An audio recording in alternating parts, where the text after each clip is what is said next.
السلام علیکم ورحمۃ اللہ وبرکاتہ۔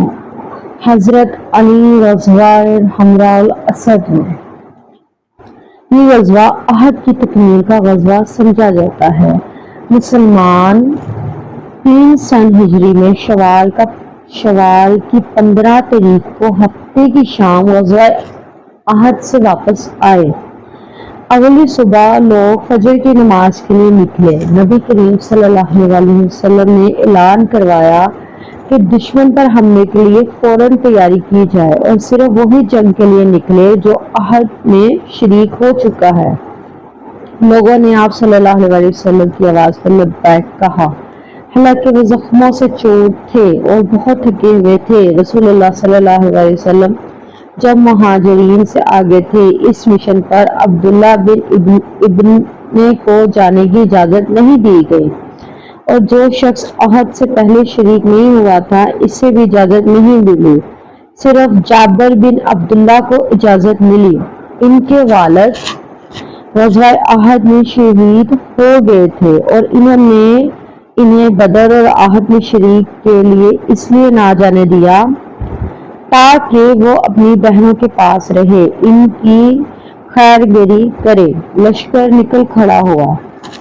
رسول اللہ صلی اللہ علیہ وسلم آگے تھے۔ جھنڈا حضرت علی رضی اللہ تعالیٰ عنہ نے ہی اٹھائے ہوئے تھے۔ انہوں نے احد میں بھی جھنڈا اٹھا رکھا تھا۔ مسلمان آپ صلی اللہ علیہ وسلم کی قیادت میں حمراء الاسد تک پہنچے۔ یہ علاقہ مدینے سے 13 میل دور ہے۔ یہاں انہوں نے پڑاؤ ڈالا۔ یہودیوں اور منافقوں نے مسلمانوں کے لشکر کی یہ جراحت مندہ پیش قدمی دیکھی تو وہ دہشت زدہ رہ گئے۔ مسلمانوں کو پورا یقین ہو گیا تھا کہ معنوی طاقت اور روحانی جذبے کا یہی بلند مرتبہ اور مقام ہے، اس کے بغیر وہ قریش کا مقابلہ نہیں کر سکتے۔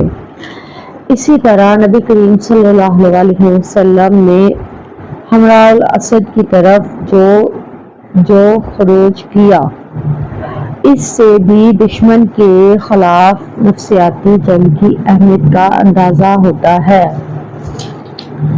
آپ صلی اللہ علیہ وسلم نے حمراء الاسد میں 3 راتیں قیام فرمائی اور آگ کے لہو جلانے کا حکم دیا۔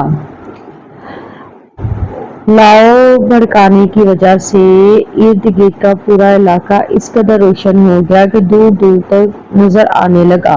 قریش کا خیال ہوا کہ مسلمان تو بہت بڑی تعداد میں ہیں، اب ان کی طاقت کا مقابلہ نہیں کیا جا سکتا، اس لیے وہ مغلوب ہو کر واپس چلے گئے۔